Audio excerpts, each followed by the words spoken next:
Hi friends, welcome back. तो आज का वीडियो है आपकी अदालत और एक बड़े ही खास शख्स के साथ इंटरव्यू हो रही है और वो है कपिल शर्मा। तो लगता है कि इसमें काफ़ी हंसी मजाक होगा और हमें काफ़ी हंसने को मिलेगा। तो यस फ्रेंड्स, वीडियो स्टार्ट करने से पहले अगर आप इस चैनल पर नए हो और आपने अभी तक सब्सक्राइब नहीं किया है तो जल्दी से सब्सक्राइब के बटन को क्लिक कर लो, बेल आइकन को हिट कर लो ताकि आपको हमारे सारे न्यू वीडियोस जैसे हम अपलोड करें उनका नोटिफिकेशन आपको मिल जाए।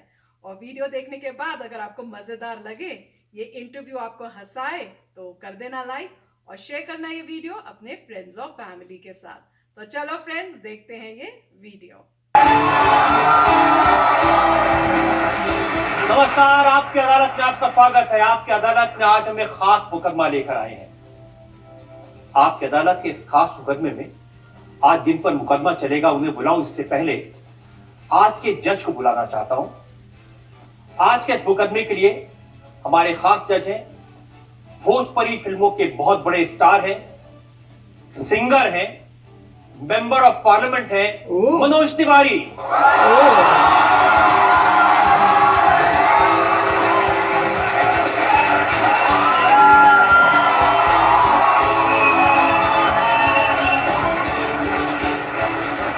अब आपकी अदालत में आमंत्रित कर रही है एक ऐसी शख्सियत को जिसने हम सबको हंसाया और अपनी कॉमेडी से पूरी दुनिया में नाम कमाया। प्लीज वेलकम कॉमेडी के बादशाह कपिल शर्मा।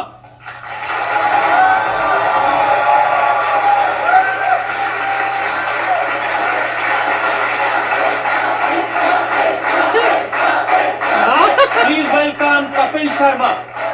पागल। प्लीज वेलकम कपिल शर्मा, आपका इंतजार है।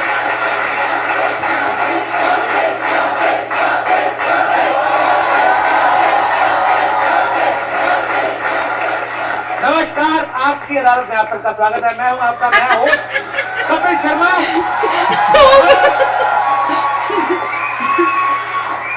शर्मा वही है, बस मेरा रजत कहीं खो गया है। तो आप सबका बहुत, मैं यहाँ हूं, कहीं खो नहीं गया।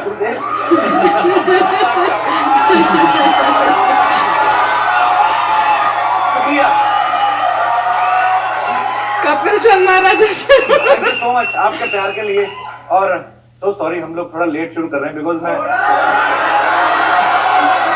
आपको लेट आया। बताता हूँ, मैं आज टाइम पे गया था, पूछ लीजिए रजत से, मम्मी कसम। आज मैं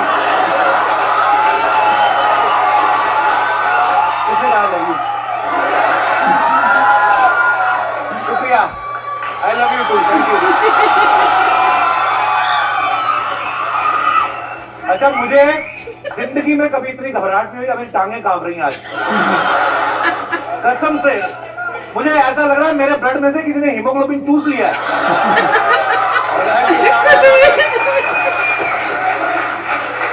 कपिल जी, आपकी जगह वहाँ है, ये काम रजत शर्मा जी का है।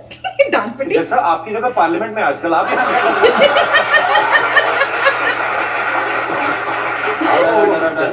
देखिए, ये अदालत ओके, आपकी जगह वहाँ है और आज रजत शर्मा जी आपके ऊपर मुकदमा चलाए। सर, मैं पहली बार अदालत में आया, मेरी टांगें कांप रही हैं सर।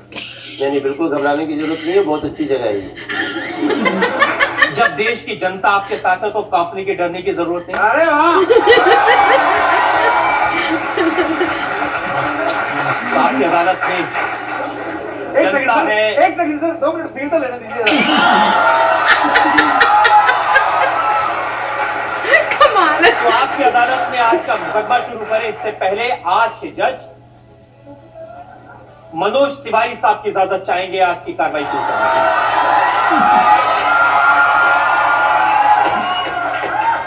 अदालत की कार्रवाई शुरू की जाए। और इससे पहले कि मैं इल्जाम लगाऊं, सवालात का सिलसिला शुरू करूं, कपिल शर्मा से कुछ खट्टे मीठे सवाल पूछूं, एक नजर डालेंगे कपिल शर्मा के बैकग्राउंड। चलो ठीक है। नफरतों की आंधियों में मोहब्बतों का गीत जलाया जा, जंग के नजारे बीच प्रेम का शंख बजाया जा। मुझे ना मंदिर की जरूरत है ना माला की, यही इबादत है तेरी कपिल, तो जमाने को हंसाया। स्टैंड अप कॉमेडियन, एक्टर और सिंगर कपिल शर्मा ने अदाकारी का हुनर अमृतसर में सीखा। स्कूल के दिनों से ही कपिल शर्मा सिंगर बनना चाहते थे, लेकिन आज कपिल मुल्क के सबसे पॉपुलर स्टैंड अप कॉमेडियन हैं। कपिल भैया कुछ बोल रहे, सुनो।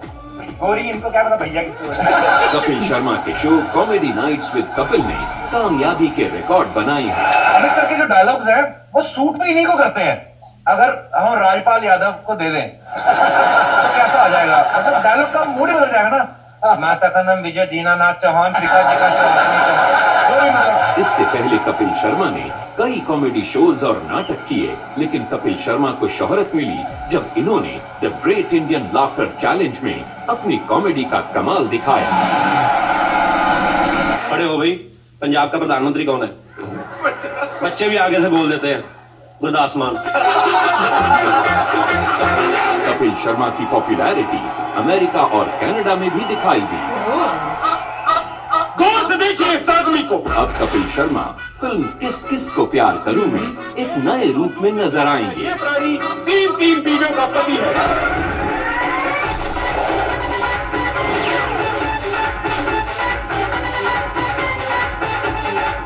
आपकी अदालत में कॉमेडी किंग कपिल शर्मा अपना मुकदमा खुद लड़ेंगे। और सुनो, कीड़े पड़ेंगे आपको।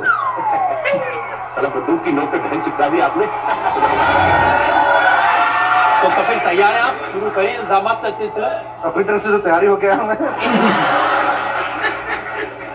तो आपकी अदालत में पहला इल्जाम कपिल शर्मा पर। आपकी अदालत में कॉमेडी के बादशाह कपिल शर्मा पर इल्जाम है कि इन्होंने अपने दर्शकों को धोखा दिया।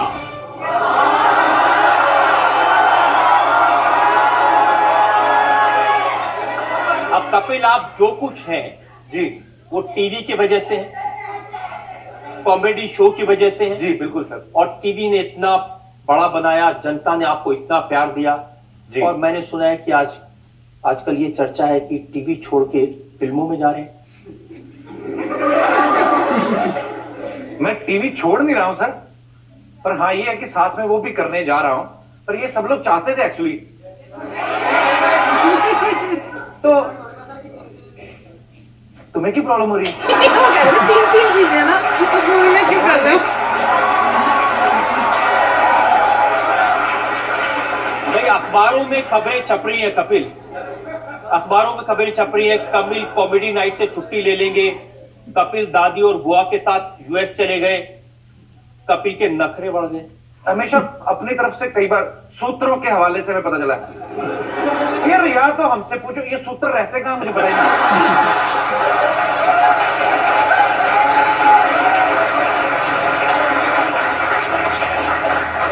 ये तो मतलब वही बात होगी जैसे हमारे बुजुर्ग कहते हैं ना कि यार ये मत करो, 4 लोग देखेंगे तो क्या कहेंगे। ऊपर जब मर के देखा वो 4 लोग थे ही नहीं उधर। तो हम लोग तो सर ये अफवाहें हैं, मैं बंद नहीं किया था एक्चुअली। मुझे एक मेजर इंजरी हो गई थी फेब में, मैं गाना शूट करने गया था राजस्थान में अपना। तो मुझे था कि उस समय मैं अपना वेट और कम कर लूं थोड़ा। तो मैंने क्या किया, सुबह 6 बजे उठता था, वर्कआउट किया 1.5-2 घंटे, और उसके बाद राजस्थान में मतलब रेत के ऊपर चढ़ना अपने आप में वर्कआउट है सर। और यहाँ पैर घुसाते तो 6 फीट अंदर चला जाता, 3 फीट, और ऐसे ऐसे चढ़ के जाना, वापिस आके फिर वर्कआउट, फिर डांस प्रैक्टिस। तो मुझे पता ही नहीं चला कि मैंने अपने आप को एग्जर्ट कर लिया, और उस वजह से और 3-4 महीने खींचता रहा मैं उस चीज को। और फिर एक टाइम पे आके इतना एक्सर्शन होना शुरू हो गया कि मेरे ये पूरी टांग सो जाती थी। तो मैंने कहा यार मुझे तो नींद आती नहीं है, ये सो जाती है, अभी क्या करें। तो मुझे डॉक्टर ने कहा कि आप 3 वीक की बेड रेस्ट करो, और उसके बाद मैंने उनको बताया कि मैं यूएस शोज के लिए जाने वाला हूं। तो मुझे बड़े लोगों ने यह भी कहा कि अच्छा आप अपना शो छोड़ के और बीमारी का बहाना लगा यूएस जा रहे हो। ऐसा कुछ नहीं सर, वो 1 साल पहले की कमिटमेंट थी, उन लोगों की इन्वेस्टमेंट थी। और आपने देखा अभी यहाँ पे क्लिपिंग्स भी थी उसकी कुछ, तो कितने 15-15 हजार का क्राउड था वहां पे। ये ज्यादा अफवाहें तब उड़ी जब अरशद वारसी ने एक शो किया, साजिद खान ने आपका शो किया जी। तो ये अफवाहें उड़ी कि आप कपिल शर्मा टीवी छोड़ करके परमानेंटली फिल्मों में चले जाएंगे। जी सर, ऐसा वो इसलिए हुआ था बिकॉज मुझे 21 दिन की बेड रेस्ट करनी थी। पर अच्छा हुआ साजिद भाई ने होस्ट किया, लोगों को पता चल जाता है, फिर दोबारा आपकी इज्जत बढ़ जाती है। ऐसे ही मस्ती के लिए बोल रहा हूँ, पर साजिद भाई ने बहुत अच्छा होस्ट किया, और फिर एक अरशद भाई ने बहुत अच्छा होस्ट किया, और मैं उन दोनों का शुक्रगुजार हूँ कि मेरी गैर हाजिरी में उन्होंने बड़ा अच्छा संभाला उस शो को। अब देखिए हो क्या गया है जी सर। सलमान खान आपके शो में आए, शाहरुख खान आए, बड़े बड़े स्टार आए, अजय देवगन आए, अमिताभ बच्चन आए, ये सब कॉमेडी करने लगे हैं और आप कॉमेडी करते करते हीरो बनने चलती हैं। उल्टी गंगा बह रही है। सर आजकल आप देखिए, अब देखिए आप टीवी, शाहरुख भाई ने टीवी से मेरे ख्याल से शुरुआत करी थी, उसके बाद वो फिल्मों में आए और अभी भी वो टीवी शोज कर रहे हैं, बच्चन साहब भी टीवी कर रहे हैं। आजकल कोई एक काम करता ही नहीं, हमारे जज साहब को देख लो।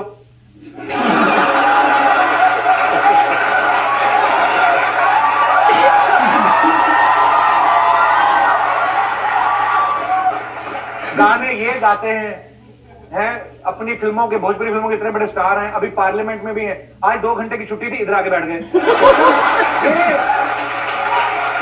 आजकल कोई भी काम नहीं करता है। अब जैसे ये मैडम है, साथ साथ में अदालत की कार्रवाई चल रही है, नीचे अपने बॉयफ्रेंड को मैसेज कर रही है। तो मेरा क्या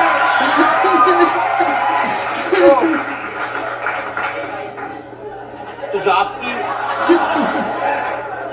आप अच्छा लिख क्या रही हैं आप इतनी देर से? मैं भी ये सोच रही पूरा लेखा जोखा। अदालत की पूर्वी कार्रवाई लिखी जा रही है। अच्छा अच्छा सर। ये आपकी जो फिल्म है जी, इसके नाम में भी किस किस है। जी सर। ये इरादा क्या है? मूवी का नाम था किस किस से प्यार करूं, कुछ ऐसे था। तो मैं आपको बता दूं, किस किस, इंग्लिश वाला किस किस नहीं है, ये है कि किस किस को प्यार करूं। बेसिकली उसमें सर ऐसे ही ऊपर वाले की दया से 3 बीवियां हैं, वो गर्लफ्रेंड है, सगी गर्लफ्रेंड है। तो वो सर ऐसा ही है बस, मतलब बड़ी ये उसमें किस विस ऐसा कुछ नहीं है सर, वो बड़ी क्लीन कॉमेडी है। मैंने जब वो फिल्म एक्चुअली शुरू करी तो बासम मस्तान सर से मेरी पहली अपील यही थी कि सर जैसे मेरे शो को बच्चे अपने माँ बाप के साथ, बेटियां अपने बाप के साथ बैठ के देख सकती हैं, आप अपने दादा दादी के साथ, तो हमारी फिल्म भी ऐसी होनी चाहिए कि पूरा परिवार उसको देख सके। तो वो बिल्कुल एकदम पारिवारिक फिल्म है सर। अब्बास मस्तान तो ये कहते हैं कि कॉमेडी सीन तो बहुत अच्छे किए कपिल ने जी, लेकिन जब वो रोमांटिक सीन करने का मौका आया तो पसीने छूट गए। अब आप इसी बात से अंदाजा लगा सकते हैं मैं कितना शरीफ आदमी हूँ। एक्चुअली सर ये ऐसा हुआ था, राजस्थान में हम लोग शूट कर रहे थे, तो कुछ 1-2 रिपोर्टर वहां पे आए और उन्होंने मेरे पसीना देखा होगा तो उन्होंने छाप दिया कपिल शर्मा के छोटे पसीने। ये नहीं देखा कि गर्मी कितनी है। गर्मी थी एक्चुअली सर, पहले पहले डर भी लगता है सर, रोमांस करते हैं आप, किसी की बहू बेटी को पकड़ के खींचना बुरा लगता है। तो हुआ क्या, मैं ऐसे जहाँ उन्होंने एक्चुअली क्या कि मैंने उनको बोला अब्बास मस्तान सर को, मैंने कहा सर मेरे को डांस वांस मत कराइएगा, तो वो बड़े चालाक निकले। उन्होंने क्या किया, शुरू रोमांटिक सीन से किया कि इस लड़की को ऐसे पकड़ के ऐसे खींचना है, तो हीर मेरी। अच्छा मैं डरता था कि मैं कहा नहीं यार ऐसे कैसे किसी को ऐसे पकड़ सकते हैं उसका आप? हाथ ही ना आ जाए सामने। नहीं, डर लगता है कि नहीं यार मैं किसी की बच्ची कहाँ पे आई है, क्या ऐसे क्या। फिर मेरे कान में आके ना, मस्तान भाई हैं जो अब्बास मस्तान, 2 लोग हैं, कई लोग एक भी समझ लेते नहीं। जी जी, वाइट ब्रदर्स। तो उन्होंने मेरे कान में आके बोला कहते तुम्हारी हीरोइन है, तुम्हारे लिए इसको पैसे दिए गए, ऐसे बिंदास खींचो। फिर मेरे में कॉन्फिडेंस, मैंने कहा बस ठीक है। फिर मैंने सर रोमांस किया, और वो रोमांस आप यकीन नहीं करेंगे सर किन परिस्थितियों में किया। पूरा गाना जब पैकअप हो गया, बाद में मुझे बताया गया कि वो जो बड़ा खूबसूरत था, राजस्थान में एक जगह थी, ये उसके पास थी, नहीं आपने वैसे मजाक में बोला शमशान घाट, पर वो सीरियसली उसके नीचे कब्रें थी सर। रोमांस तो करके आगे रात को मेरे को नींद ना आए। मैंने कहा जो लोग नीचे सो रहे होंगे वो कहे कि कौन है समंदर में किनारा तू करके गया होगा। तो पर ऐसा भी होता है सर। तो रोमांस करने में आपको डर नहीं लगा? नहीं, पहले दिन लगा सर, बाद में तो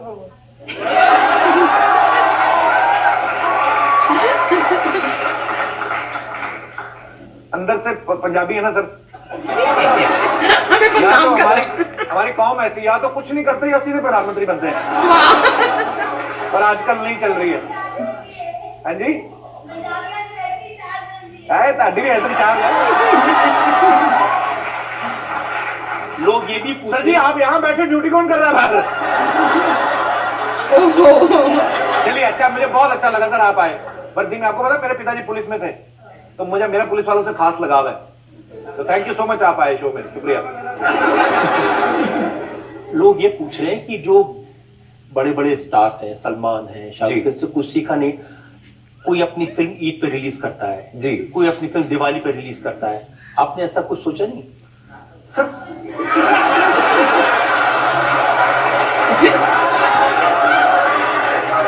जनता ज्यादा जानती है सर। मुझे लगता है सारे बड़े बड़े त्योहार उन्होंने एक्चुअली ऑक्यूपाई कर लिए हैं, तो मैं किसी दिन रात को देखूंगा 12 बजे चुपचाप रिलीज कर दूंगा। पर मुझे ऐसा लगता है सर, लोगों का इतना प्यार, कभी भी रिलीज करें तो उतना ही प्यार मिलने वाला है। आपके शो में जब ये सब स्टार्स आते हैं जी, आप हीरोइंस आती हैं, सब अपनी फिल्मों को प्रमोट करते हैं जी सर, बहुत बात करते हैं अपनी फिल्मों की, आप भी उनकी पूरी मदद करते हैं जी। तो आप कैसे प्रमोट करें अपनी फिल्म को? मैं यहाँ आ गया आज। और सर ये मैं आपको दिल से बता रहा हूँ, ये मेरा ड्रीम था, मेरा ड्रीम भी नहीं था, इतने बड़े सपने भी हम सोच नहीं सकते कि आपकी अदालत में कभी आने का। पर मैं ये शो इतना, मैं क्योंकि मैं सर आपसे बड़ा मुतासिर हूँ। आप ऐसे आदमी हैं जिनसे तो मतलब प्रधानमंत्री कैंडिडेट भी, वो भी एक बार घबराते हैं कि क्या पूछने वाले हैं। कई लोगों ने कोशिश की भी कि इनके पेपर लीक करवा लिए जाए पहले, जो इनके हाथ में रहते हैं। तो एक डर भी होता है लेकिन मजा भी आता है, बिकॉज आप बिंदास पूछते हैं। और मेरे लिए ये ड्रीम कम ट्रू है सर। मैं आपके शो में हूं यहाँ पे, तो मुझे लगता है कि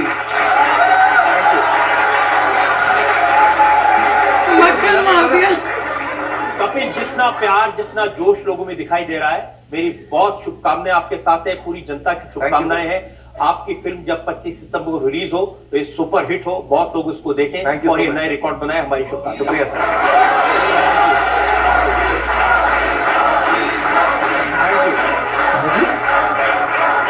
हम एक ब्रेक की लुटेंगे और ब्रेक के बाद आपकी अदालत में कपिल शर्मा पर इल्जाम और सवाल आपकी अदालत में अगला इल्जाम। आपकी अदालत में कॉमेडी के बादशाह कपिल शर्मा पर आरोप है कि ये फ्लर्ट करने में अव्वल हैं। करीना हो, कटरीना हो, दीपिका हो, प्रियंका हो, जिसके नाम में का लगा होता है, खूब मजा करते हैं, मस्ती करते हैं, आप फ्लर्ट करते हैं। ऐसी बात नहीं, मैं तो फराह खान। अब क्या करें सर, हाँ परिणीति भी मुझे गरीब आदमी के पास ले दे कि यही तो है, कुछ और सर मिलनी तो वैसे भी नहीं है, तो कम से कम यही मस्ती करके अपना मन बहला लेते हैं। तो ऐसे ही सर कुछ उसमें कुछ। अच्छा, मैंने सोचा क से कपिल, क से कटरीना, क से करीना, वो भी है सर। क से कमीनापन भी तो है।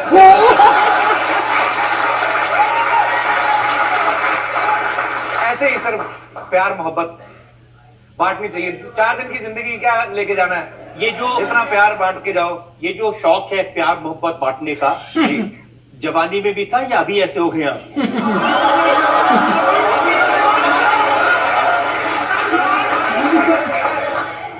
जवानी से सर का तात्पर्य बचपन से। एक्चुअली मैं बस सही जवानी जो होती है ना, बेसिकली वो ये होती जो आप कॉलेज में, आप ज्यादातर कॉलेज स्टूडेंट्स हैं, कॉलेज में वाकई। पर नहीं सर, मैंने देखी एक चीज, मुंबई और दिल्ली हो गया या कोलकाता हो गया, बड़े बड़े शहर जो होते हैं ना, यहाँ पे होते लड़का लड़की जो घूमने जाते हैं बाइक पे, डेटिंग वेटिंग। हमारे कॉलेज में नहीं था सर कुछ ऐसा। पूरा स्कूल तो मेरा ऐसे ही था, लड़कों का ही, एक दूसरे का मुंह देख के बड़े हो गए। इतनी शक्लें याद हो गई हमें कि सबकी मिलने लगी थी एक टाइम पे आके। और कॉलेज में सर ऐसा कुछ नहीं। कॉलेज में जाके मैं थोड़ा, मुझे मेरा थिएटर की तरफ ज्यादा ध्यान था, कुछ लड़कियां वड़कियां, पर वैसे मतलब होता था, दोस्ती लड़कियों से थी। पर हमारा डेटिंग भी क्या होती थी सर, ऐसे दुर्गाना मंदिर है हमारे अमृतसर में, वहां पे कार सेवा होती है कि सरोवर साफ करना है, तो सारे कॉलेज को ले गए हम। तो मैं लड़की को देख रहा हूँ, लड़की मेरे को, हम दोनों एक दूसरे को देख के मिट्टी खोद रहे हैं।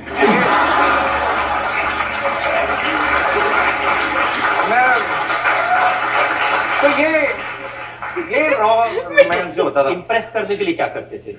मेरे को स्कूटर सर बड़ा लेट मिला, वो भी मेरे फादर लेके आए। पता नहीं वो एलएमएल वेस्पा कंपनी का था कि कौन सी कंपनी का था। वो चेसी जो उसकी थी ना, वो ऐसे सीधी थी, थोड़ा स्कूटर टेढ़ा होता ना ऐसे करके, थोड़ी अकड़ होती कि मैं स्कूटर हूं। वो ऐसे सीधा स्कूटर था, कोई पता नहीं कौन सी कंपनी था, वो ऐसे ही 3-4 हजार रुपए में मिल गया। तो मैं वो लेके जाता था, 20 रुपए का पेट्रोल डलवाना उसमें, सुबह कॉलेज जाना, शाम को आना, बस उसमें से 20 रुपए का पेट्रोल खर्च हो जाता था। शाम को कॉलेज में प्ले की रिहर्सल के लिए जाता था। तो मुझे था कि अभी शाम को कौन सा कुछ देख रहा है, सुबह ही देखना सब लड़के उड़के, तो मैं शाम को अपनी छोटी सिस्टर का लेडी साइकिल लेके चला जाता था। अच्छा, मैं लेडी साइकिल लेके ना शाम को रिहर्सल के लिए रोज जाता था।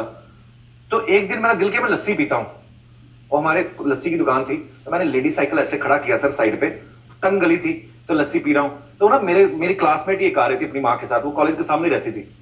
तो उसको मैंने देखा, तो मैंने कहा इसकी नजरों में मेरी इज्जत बढ़ेगी कि मैं लस्सी पी रहा हूँ, 10 रुपए का गिलास है।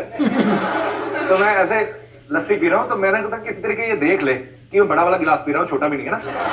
तो मैं ऐसे लस्सी पी रहा हूँ। टाइमिंग देखिए भगवान ने, जब आपको गिराना होता है बहुत बुरी तरीके से, एंड मौके पे एक गड्ढा लेके ना, वो बड़े बड़े धागों के वो बंडल होते हैं ना, वो लेके फ्रस्ट्रेटेड सा आदमी बैठा हुआ टांगे, ये साइकिल किसका है? तो सड़क से निकला ना उसको। मैं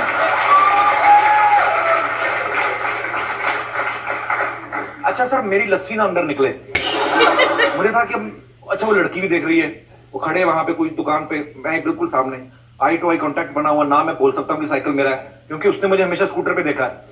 तो मैं भी ऐसे करूँ कि मेरे को क्या बुला। सर उसने मेरे सामने मेरे साइकिल पे ऐसे लात मारी, मेरा साइकिल ऐसे 20 फुट आगे, मुझे लगा मेरे लात मारी किसी ने। अच्छा, उसको लात मारते भले ही उसने देखा ना हो, लड़की ने, मैंने तो देख लिया, मुझे साइकिल उठाते हुए उसने देख लिया। तो ये मेरे साथ एक बड़ा, मुझे उस समय मेरे साथ ये सबसे बड़ी त्रासदी लगती थी। तो ऐसे बड़े कांड हुए। एक बार और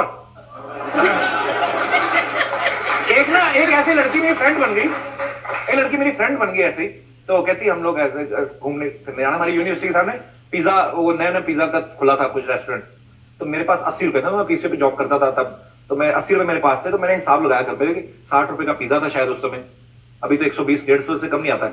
60 रुपए का पिज्जा, 10 रुपए कोल्ड ड्रिंक, 70 रुपए है, पेट्रोल है इसमें, तो 10 रुपए बचे, थोड़ा टिप देके तो एंजॉय। अच्छा, मैं गया, पिज्जा मंगवाया, पूरा फुल साइज पिज्जा और साथ में कोल्ड ड्रिंक। वो पता नहीं भूखी घर से आई थी वो।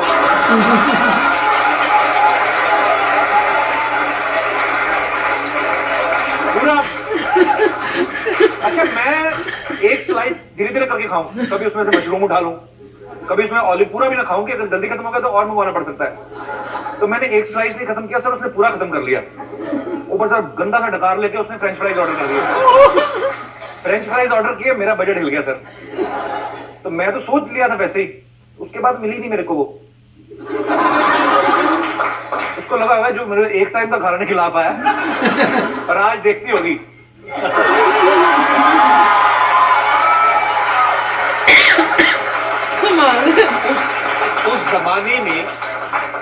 उस जमाने में आप कैसे दिखते थे, उसको कुछ तस्वीरें मेरे पास में। और नहीं सर, ये जरा मैं जनता को दिखाना चाहता हूँ कि कपिल शर्मा जब कॉलेज में थे, जब ये लड़कियों पर स्कूटर पे बैठ के लाइन मारते तो कैसे लगते थे। देखे कौन से वाला है? नहीं, छोटू के बड़ा है, बड़ा वाला। वो मिल ही नहीं रही शक्ल। ये कहाँ लाइन मारता था मैं? शक्ल मिल, अवार्ड कितने सारे हैं। 5 ट्रॉफीज। हाँ, कहीं भी नहीं मिल रही, ये थोड़ी मिल रही है। तो पूरा मेरा है, पूरा है। ये तो बिल्कुल ये तो वैष्णो माता की फोटो सर, वैष्णो माता गया था मेरे भाई के साथ। ये भी नहीं मिल रही। इतनी ट्रॉफीज आपने जीती, वाकई में टैलेंटेड तो थे। और मैंने सुना कि जिस कॉलेज में आप पढ़े हैं उसी कॉलेज में हमारे former prime minister doctor Manmohan Singh भी पढ़ते जी जी बिल्कुल, ये सच्ची बात है। और मुझे प्राउड फील होता है इस बात को जान के कि मनमोहन सिंह जी यहाँ पे पढ़े हैं जिस कॉलेज में, उसी कॉलेज में। नहीं, ये कौन से टीचर थे जिन्होंने एक को बोलना नहीं सिखाया और दूसरे को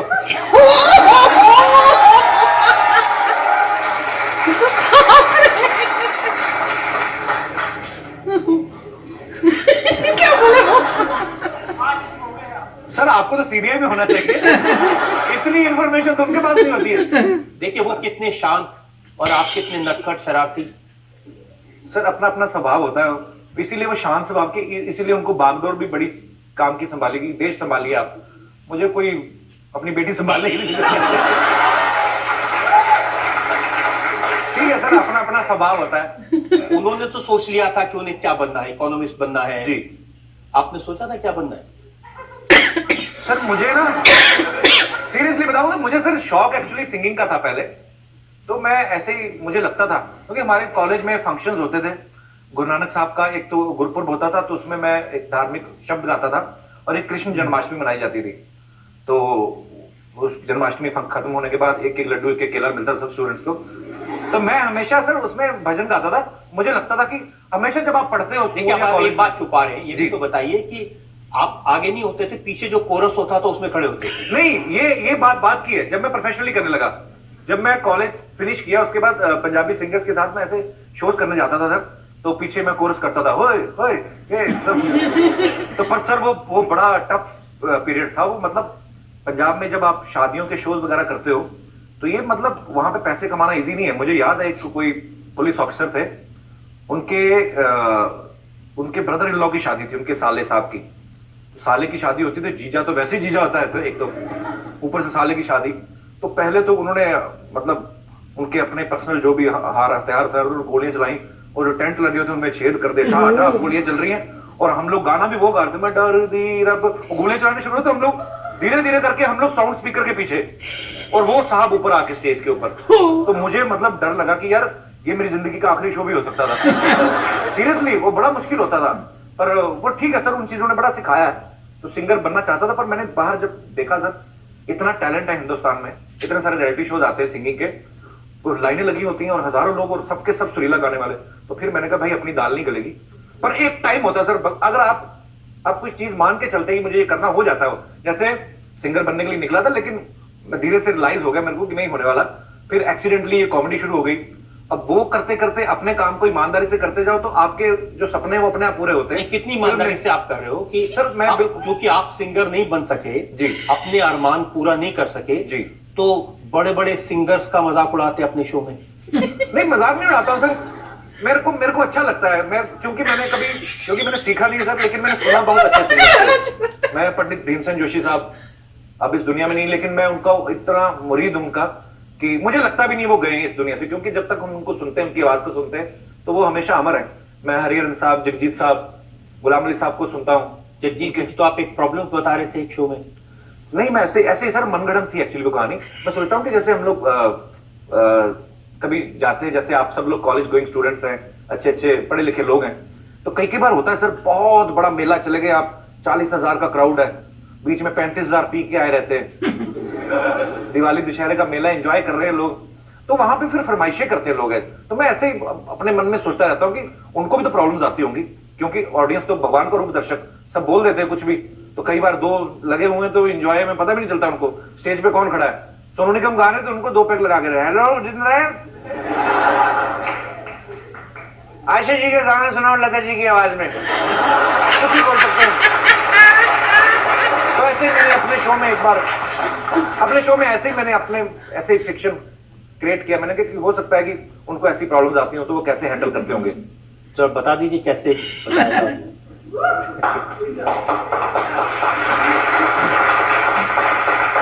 ऐसे मैं सोचता हूं कि ऐसे ही मैंने कहा कि हरिहरन साहब है, वो चले गए कहीं ऐसे ही, क्योंकि उनकी आवाज तो सब पहचानते हैं, पर लुक्स के साथ एक्सपेरिमेंट करते रहते हैं।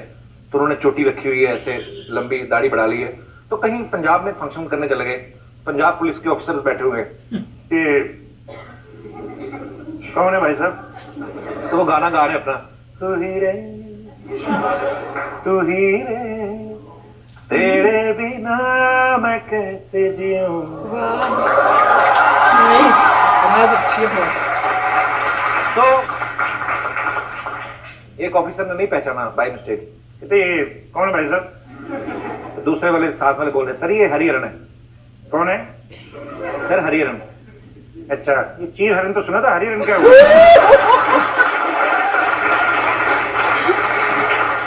इनको कहो यार कोई और मुनीशिला टाइप नए आए गाने कुछ सुनाए। तो कहते नहीं मैं नहीं गा मुनीशिला, मैं नहीं गा सकता। तो अब गवर्नमेंट का फंक्शन है, आप कैसे? उन्होंने अपना निकाल दिया, नहीं गा सकते। मुन्नी रे मुन्नी रे तेरी कहाँ गई चुन्नी रे। ऐसे ही थोड़ी बहुत मस्ती करता रहता हूँ। उसने आपने सोनू निगम का भी बताया था कि हर गाने को एक रोमांटिक तरीके से, वो सर उनके ऊपर माँ सरस्वती की इतनी कृपा है ना, वो हमेशा ही मेरे को ये लगता है उनके कोई भी गाना आप सुन लो ना, वो इतना फील के साथ गाते हैं। उनका एक गाना मेरा बड़ा फेवरेट है, जो मैं हमेशा गाता रहता हूँ अपने शो में भी। ये फिल्म आज जो आई थी अभी नई वाली अग्निपथ में से है वो गाना है, हाँ, अभी मुझ में कहीं बाकी थोड़ी सी है जिंदगी। तो मैं सोचता हूँ कि अगर इनको किसी तरीके का भी गाना दे दो, ये उसमें मेलोडी डाल देंगे, कोई भी दे दो आप, जैसे हिंदी पॉम ये इसको भी ये मेलोडी कर देंगे, कैंडी पॉप मेरा, ऐसे सर मस्ती थोड़ी बहुत चलती रहती है। और देखेंगे मारेंगे मुझे। तो जब ये बड़े बड़े सिंगर्स आते हैं आपके शो में, आप इनका मजाक उड़ाते हैं, तो बाद में कुछ कहते नहीं है? नहीं सर, एक्चुअली अगर आप देखेंगे तो मैं मजाक उड़ाता नहीं हूँ, मैं उनके साथ मस्ती करता हूँ। और अगर उनका मजाक उड़ाऊं तो सर वो कभी दोबारा आएंगे भी नहीं। तो सब लोग बार बार आते हैं शो में, तो हाँ हंसी मजाक जरूर करते हैं। और सब अपने दोस्त आते हैं, जैसे आप लोग आज यहाँ पे आए हैं, तो लोग आते हैं वहाँ हमारे शो में, तो वो सामने से सर बहुत वेटिंग रहती है एक्चुअली। ये नहीं कि मैं अपने शो की तारीफ कर रहा हूँ पर जैसे आपके शो को लोग दूर दूर से देखने आते हैं, वहां पे भी लोग आते हैं कि हाँ मस्ती मजाक करेंगे, तो हम लोग ऐसे ही। और वो आप देखिए, जितने भी स्टार्स हमारे शो में आते हैं, फिल्म स्टार्स आते हैं, सिंगर्स आते हैं, नॉर्मल लाइफ में आप उनको देखेंगे तो बड़ा सीरियस होकर इंटरव्यू देते हैं, पर वहां पे वो ऐसे हो जाते हैं, सडनली एकदम से सब विटी हो जाते हैं, मजा आता है उनको, क्योंकि सामने एम्बियंस ऐसा मिलता है। ऊपर से हमारे सिद्धू साहब सामने बैठे रहते हैं तो वो भी बड़ा एनर्जी भर के रखते हैं पूरी। तो पर जैसे सर आपका स्टाइल बड़ा अच्छा ना, जैसे आप इंटरव्यू किसी का करते हैं तो आप सवाल ही इस तरीके का पूछते हैं कि आपका सवाल सुन के मजा आ जाता है। तो पहले अभी आप पुराने टाइम पे देख लो, तो एक ही तरह के सवाल होते थे। तो मतलब विद ड्यू रिस्पेक्ट, ऐसे कोई लेडी बैठ जाती थी साड़ी लगा के, तो इतने ठंडे सवाल पूछने, तो इस सफर की शुरुआत कहां से हुई?